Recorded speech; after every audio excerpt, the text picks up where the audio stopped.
Ritika and welcome to our YouTube channel Rules of Commerce. In the last class, we were discussing about chapter 3, that is recording of transactions part 1. We were discussing journal. The topic was journal. So let's continue with the same topic, that is journal. आज मैं आपको कुछ transactions के journal entry बताने वाली हूँ. ये सारे transactions के जो different journal entry हैं पहले वो समझ लीजिए और फिर हम न्यूमेरिकल्स करेंगे. तो आज का हमारा फर्स्ट टॉपिक है क्लोजिंग स्टॉक. क्लोजिंग स्टॉक क्या होता है? जितने भी ईयर एंड में आपके पास सामान बच गए हैं जो अनसोल्ड हैं वो क्या होंगे? आपके क्लोजिंग स्टॉक हो जाएंगे. Value of stock remaining unsold, it is valued at cost और market value whichever is less. जो भी हमारे पास अनसोल्ड आइटम है वो हमारे क्लोजिंग स्टॉक है. अब बात आती है कि क्लोजिंग स्टॉक को हम किस कॉस्ट पे मेजर करेंगे, हमारे एक्चुअल कॉस्ट पे या फिर मार्केट वैल्यू पे. तो मार्केट वैल्यू और एक्चुअल कॉस्ट दोनों में जो कम होगा उस पे हम क्लोजिंग स्टॉक को कंसिडर करते हैं. हमारा नेक्स्ट टॉपिक है बैड डेब्ट. आपको भी पता है कंपनीज है, बड़ी बड़ी बिजनेसमैन है, उन्हें लॉस होता है. लॉस होना और बैड डेब्ट होना थोड़ा डिफरेंट है. बैड डेब्ट में क्या होता है कि पूरा का पूरा पैसा ही आपका डूब जाता है, वो पैसा आपको रिकवर होता ही नहीं है या फिर पार्शियली रिकवर होता है. मुझे 1 लाख का लॉस हुआ है, उस 1 लाख में मुझे कुछ रुपया भी वापस नहीं आया. फुली बैड डेब्ट. या फिर हमारा पार्शियल बैड डेब्ट भी होता है. पार्शियल बैड डेब्ट होगा जिसमें हमें 1 लाख में हो सकता है 30,000 50,000 अमाउंट मेरा रिकवर्ड हो गया. तो अब दोनों ही केसेस में मुझे क्या करने हैं? जर्नल एंट्री पास करनी है. तो फर्स्ट केस जहां पे टोटली बैड डेब्ट हो चुका है, हमारा जर्नल एंट्री होगा. टोटली बैड डेब्ट में हमारा जर्नल एंट्री होगा बैड डेब्ट account debit to debtors account. Bad डेब्ट account debit to debtors account. अगर पार्शियली हुआ, पार्शियली मतलब कुछ पैसे डूब गए और कुछ पैसे हमें मिले हैं, तो आप ही सोचिए कुछ पैसे मिले हैं मतलब कैश मिला या फिर बैंक के थ्रू ही मिला, चेक ही मिला, तो वो एसेट है. और एसेट जब इंक्रीज करेगा तो हम डेबिट करेंगे. डेबिट करेंगे तो with the same entry that is bad डेब्ट account debit to debtors account में हमें कुछ पैसे मिले हैं. तो जस्ट हमें क्या करना है, डेबिट साइड पे एक और एंट्री करनी है, कैश या बैंक. जैसे भी आपको पैसा रिसीव हुआ हो, कैश से या फिर through bank. Cash bank account debit, bad डेब्ट account debit to debtors amount. अब सवाल ये आता है कि इन तीनों कॉलम में हम क्या अमाउंट लिखेंगे. मानते हैं अमाउंट रिसीव हुआ हमें 2000, नॉट रिसीव 3000 और टोटल अमाउंट कितना था 5000. मतलब 5000 में 2000 रुपया मिल गया और 3000 हमारा डूब गया. तो हम लिखेंगे जितना पैसा मिला कैश या बैंक में 2000, बैड डेब्ट्स 3000 और टू डेटर्स 5000. तो ये हम होगा हमारा पार्शियली बैड डेब्ट के केस में हमारा जर्नल एंट्री. नेक्स्ट आता है हमारा बैड डेब्ट्स रिकवर्ड. अब ये भी होता है कभी कभी कि 2021 है, इस साल मेरा 1 लाख रुपया डूब गया. इस साल बिजनेस का 1 लाख रुपया डूब चुका है. तो हम क्या किए थे, बैड डेब्ट टोटली डूब गया तो बैड डेब्ट account debit to debtors account. Next year हो सकता है किसी तरीके से कुछ भी हुआ हो और वो बैड डेब्ट हमारा रिकवर्ड हो गया. सिंपली आप बैंक में देख लेना, एनपीए हो जाता है. बैंक लोन देती है, वो पार्टी लोन नहीं चुकाता है, एनपीए हो जाता है, उसे पैसा नहीं मिलता. बट बैंक तो आपके पीछे लगी रहती है ना, मेरा पैसा दो मेरा पैसा दो. तो जब उसके पास पैसा आता है मतलब बैड डेब्ट उसका रिकवर्ड हुआ. उसी तरीके से हमारे बिजनेस में भी होता है, बैड डेब्ट रिकवर्ड हो गए. तो कैश मिला हमें तो कैश अकाउंट या फिर बैंक के थ्रू मिला तो bank account debit to bad डेब्ट रिकवर्ड अकाउंट. टू बैड डेब्ट रिकवर्ड अकाउंट. जो पैसा मिला वो हम यहाँ पे एंट्री करेंगे. अब बैड डेब्ट रिकवर्ड अकाउंट जो है हम पीएल अकाउंट दैट इज हमारा प्रॉफिट टू लॉस अकाउंट में हम क्रेडिट करेंगे. बैड डेब्ट रिकवर्ड अकाउंट को हम क्या करते हैं, प्रॉफिट एंड लॉस अकाउंट में रिकवर्ड करते हैं. तो ये है हमारे different type of transactions, different situation जिसमें हम जर्नल एंट्री कैसे करेंगे. तो ये बहुत इंपॉर्टेंट है. जब आप न्यूमेरिकल्स बनाएंगे अलग अलग केसेस आएंगे, तो मैंने सोचा उस समय आपको जर्नल एंट्री डायरेक्टली बताने से अच्छा है कि हम इन छोटे छोटे ट्रांजैक्शंस को डील कर लें सो दैट जब हम न्यूमेरिकल्स बनाएं तो आपके दिमाग में कुछ भी छोटा सा एक कंफ्यूजन ना हो कि इसका एंट्री क्या होगा, हम कैसे डील करेंगे। तो आज हमने देखा क्लोजिंग स्टॉक क्या होता है, बैड डेब्ट्स क्या होता है, बैड डेब्ट्स रिकवर्ड क्या होता है। नेक्स्ट आता है हमारा goods donated as charity, goods donated और गिवन एज चैरिटी। मैंने क्या किया कि चैरिटी में बिजनेस ने कुछ गुड्स को दे दिया या फिर कुछ गुड्स डोनेट कर दिया, तब हम जनरल एंट्री क्या करेंगे, चैरिटी और डोनेशन जो भी हुआ वो चैरिटी किया है तो चैरिटी अकाउंट डेबिट, या फिर डोनेशन किया तो donation account debit to purchase account, to purchase account. अब परचेज अकाउंट क्यों, क्योंकि हमने सामान खरीदा है, सामान खरीदा ना उसको हम बेचते, बट हमने वो सामान बेचा नहीं, हमने चैरिटी में दे दिया या फिर डोनेशन में दे दिया। तो वो जो टू परचेज अकाउंट इसी के लिए, क्योंकि हम लोग यहाँ पे कौन सा अमाउंट लिखने वाले, कितने का सामान खरीदा था। अगर मैंने 10 सामान दे दिया और वो 10 सामान का प्राइस है 1000 रुपया, तो हम क्या लिखेंगे, 1000 रुपया लिखेंगे।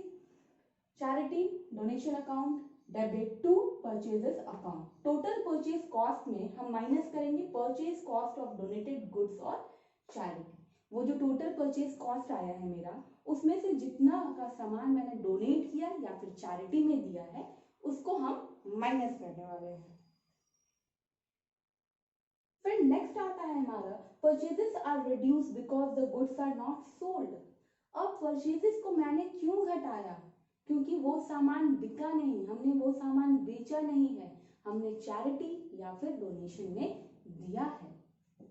एक एग्जांपल लेते हैं, goods costing ₹500 given as charity, sale price 600। Goods 500 का सामान, उसका सेल प्राइस था 600, बट हमने उसे चैरिटी में दे दिया। हम क्या एंट्री करें, charity account debit, charity account debit to purchase account. अब एक छोटा सा क्वेश्चन है, हम 500 लिखें अमाउंट या 600 लिखें, 600 लिखें या 500। बट आपको कंफ्यूज नहीं होना है, क्योंकि आपको परचेज अमाउंट लिखना है। आपने सामान खरीदा कितने में था, 500 में, आप बेच रहे थे ना 600 में, तो आप 500 लिखेंगे। तो आपने यहाँ पे लिखा 500। Charity account debit 500 to purchase account 500। तो ये था हमारा चैरिटी और डोनेशन को लेकर जनरल एंट्री। आता है हमारा goods given as sample. Company जो है जब वो कोई न्यू प्रोडक्ट लॉन्च करती है तो क्या करती है, फ्री में छोटे छोटे सैंपल्स अपने कस्टमर्स में डिस्ट्रीब्यूट कर देती है, सो दैट उन्हें भी पता चले कि कंपनी ने एक नया प्रोडक्ट लॉन्च किया है, वो कैसा है प्रोडक्ट, आप यूज करते हैं, फिर अगर आपको प्रोडक्ट पसंद है तो आप वापस से उसे ऑर्डर भी करते हैं। तो ये सारे जो खर्चे हैं, ये सारे जो खर्चे हैं, एडवर्टीजमेंट एक्सपेंसेस है, उसका जर्नल एंट्री क्या होगा, advertisement expense account debit to purchases account, या फिर sample account debit to purchases account. Sample हम लोग डिस्ट्रीब्यूट ही करते हैं सेल को इनकरेज करने के लिए। तो एक एग्जांपल देखते हैं, goods costing ₹3000 distributed as sample, sale price 4000। तो हमारा जर्नल एंट्री क्या होगा, sample account debit 3000 to purchases account 3000, क्योंकि वो गुड्स कितने का था, 3000 का।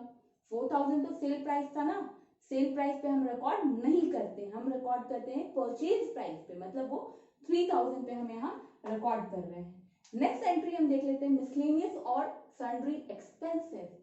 आप सोच रहे होंगे ये सन्ड्री एक्सपेंसेस क्या है, आपकी कंपनी के वो जो छोटे मोटे रैंडम खर्च होते हैं ना, उसे हम बोलते हैं सन्ड्री एक्सपेंसेस। वो कुछ भी हो सकता है, पोस्टेज का खर्चा, कन्वेंस का खर्चा, रिफ्रेशमेंट का खर्च, या फिर आपकी कंपनी में जब कोई विजिट किया आपने उन्हें गिफ्ट ऑफ फ्लावर्स दिए वो खर्चे, या आपने अपनी कंपनी में छोटा सा फेस्टिवल सेलिब्रेट कर लिया वो खर्चे। ये सारे खर्चे हम कहीं ना कहीं लिखेंगे ना, बुक्स ऑफ अकाउंट में इसकी एंट्री तो होगी, तब इसकी एंट्री क्या होगी, sundry expenses account debit to cash account, sundry expenses account debit to cash account. Next है हमारा expenditure on installation of machinery और on construction of building. Building बना रहे हैं आप, उसमें बहुत सारे खर्चे हैं, आपको ब्रिक लाना, आपको सीमेंट लाना है, आपको वेजेस का खर्च है, अलग अलग तरीके का खर्च है। आप एक मशीन लेके आ गए तो सिर्फ ला के रख देंगे तो क्या उसका कोई यूज आएगा? वो आपको आउटपुट देगी आपके बिजनेस में? नहीं देगी। आपको इंस्टॉल कराना होगा वो मशीन, तो वो मशीन को इंस्टॉल कराने का इंस्टॉलेशन चार्जेस लगेंगे। वो जो इंसान आएगा, वो जो फिट करेगा, वो भी कुछ चार्जेस लेगा। तो ये सारे खर्चे को हम लोग बोलते हैं कैपिटल एक्सपेंडिचर। इसको हम लोग बोलते हैं कैपिटल एक्सपेंडिचर। एक सिंपल लाइन में कैपिटल एक्सपेंडिचर होता क्या है? फिक्स्ड एसेट को एक्वायर करने के लिए या मेंटेन करने के लिए हम जो खर्च करते हैं उसे हम कैपिटल एक्सपेंडिचर बोलते हैं। अब यहाँ पे आपकी एंट्री क्या हो जाएगी? पहले देख लेते हैं। कैपिटल एक्सपेंडिचर को हम डेबिट करेंगे। Expenses incurred to make assets ready for use. Asset को हम रेडी कर रहे हैं ना यूज में लाने के लिए। एक एग्जांपल है यहाँ, ₹2500 paid in cash for installation of machinery. Machinery को इंस्टॉल करने के लिए 2500 खर्च लगा। Machinery account debit 2500 to cash account 2500। Next आता है हमारा purchase and sale of fixed assets. Fixed assets को मैंने बिजनेस यूज के लिए खरीदा है, तो उसे गुड्स तो नहीं बोलेंगे क्योंकि मैं ना उसे रीसेल कर रही हूँ और ना ही मैं उसे मैन्युफैक्चर कर रही हूँ। मैंने बिजनेस यूज के लिए खरीदा। तो अगर कैश पे खरीदा तो fix asset account debit to cash या बैंक अकाउंट। अगर क्रेडिट पे खरीदा तो fix asset account debit to suppliers account. और यहाँ पे अमाउंट होगा आपका purchase cost. Fix asset account debit में आप लिखेंगे परचेज कॉस्ट 5000 का। अगर आपने फर्नीचर खरीदा तो 5000 ही आप लिखेंगे। नेक्स्ट है आपका ऑन सेल। अब क्या किया आपने? बेचा, सामान को बेच दिया। तो बेचने पे या फिर से कैश पे बेचे होंगे या क्रेडिट पे बेचे होंगे। बेचे हैं तो मतलब प्रॉफिट हुआ होगा या फिर लॉस हुआ होगा। तो अब इसकी जर्नल एंट्री क्या होगी? अगर कैश में बेचा तो cash bank account debit to fix asset account. और फिक्स एसेट अकाउंट मतलब यहाँ पे हम बुक वैल्यू लिखेंगे। क्या लिखेंगे? Book value. क्रेडिट में बेचा तो purchasers account debit to fix asset account. Credit पे बेचा तो purchasers account debit to fix asset account. अब लॉस हुआ या प्रॉफिट हुआ तो लॉस को हम डेबिट करते हैं एंड प्रॉफिट को हम क्रेडिट करते हैं। तो लॉस हुआ तो हम लिखेंगे loss on sale of fix asset account debit. अब लॉस कैलकुलेट कैसे करेंगे? Book value minus sale value. Profit हुआ तो to gain on sale of fix asset account. तो यहाँ पे हम sale value minus book value. Asset खरीदा है कैश पे खरीदा होगा या क्रेडिट पे खरीदा होगा। बेचेंगे तो फिर से कैश पे बेचेंगे या फिर क्रेडिट पे बेचेंगे। जब बेचेंगे तो या तो प्रॉफिट होगा या फिर लॉस होगा। तो आपको हमेशा पता है लॉस हमारा डेबिट हो जाएगा और प्रॉफिट हमारा क्रेडिट होगा। अब लॉस या प्रॉफिट कैलकुलेट कैसे होगा? लॉस कैलकुलेट होगा बुक वैल्यू माइनस आपका सेल वैल्यू और प्रॉफिट कैलकुलेट होगा sale value minus book value. तो ये था हमारा purchase and sale of fixed asset for business use. हम इसे गुड्स नहीं मानेंगे क्योंकि मैं इसे रीसेल नहीं कर रही हूँ, मैं इसे मैन्युफैक्चर नहीं कर रही हूँ। तो ये हमारा बिजनेस में रह जाएगा ये एसेट। तो इसकी एंट्री डिफरेंट है। हमारा loss of stock by theft और फायर। बिजनेस में कभी कभी चोरी हो जाती है, कभी आग लग जाती है। तो वो जो लॉस होता है हमारी कंपनी के लिए वो एक बहुत बड़ा लॉस है। उसे हम जर्नल एंट्री में कैसे रिकॉर्ड करें? फर्स्ट आता है हमारा loss of stock by theft और fire account debit to purchases account. Debit करेंगे क्योंकि वो लॉस है टू परचेजेस अकाउंट।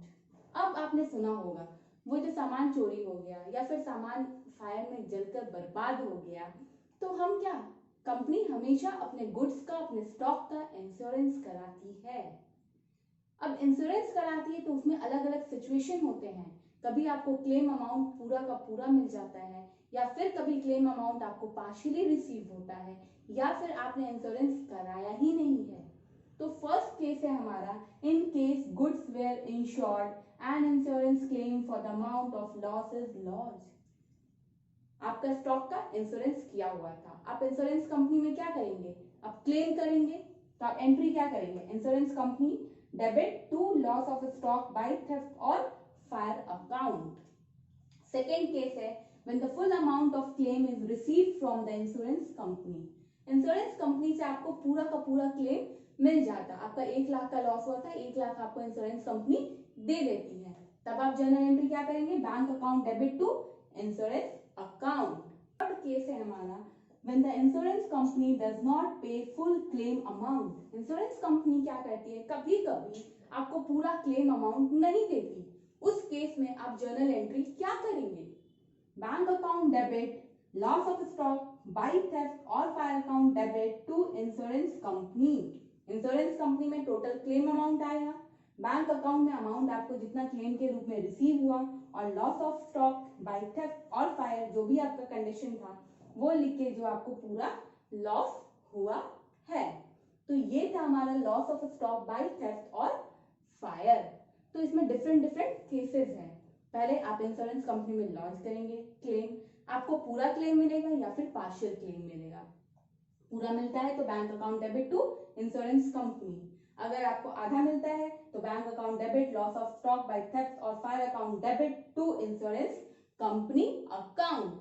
आप जब क्लेम लॉन्च करते हैं इंश्योरेंस कंपनी को, तब insurance company account debit to loss of stock by theft और फायर अकाउंट होता है. तो ये था हमारा journal entry loss of stock by theft और फायर के लिए. तो that's all for today. Have a good day. Bye bye बच्चों. Keep learning, keep hustling. Do like, share, subscribe and don't forget to hit the bell notification icon to get the latest updates.